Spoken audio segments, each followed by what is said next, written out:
believe that military morale, at least until the election of President Trump, was historically low.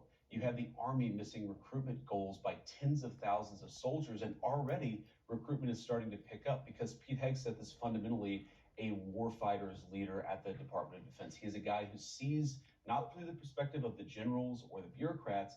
He looks at things through the perspective of the men and women that we send off to fight in our wars. Both the Wall Street Journal and the National Review, conservative publications, as you know, have been critical of Tulsi Gabbard. The Review called her an atrocious nominee who deserves to be defeated.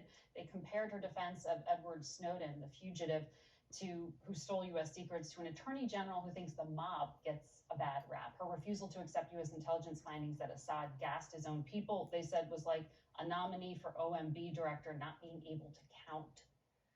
Does any of this give you pause putting her in charge of the U.S. intelligence community? Yes or no?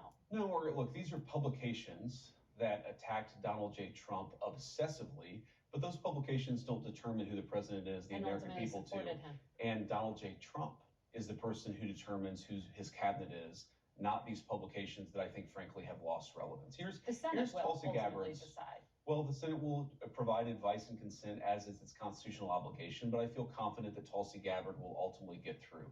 Two things that are important to know about Tulsi. First of all, she is a career military servant who's had a classification at the highest levels for nearly 2 decades. She has impeccable character, impeccable record of service, and she also is a person who I think is going to bring some trust back to the intelligence services.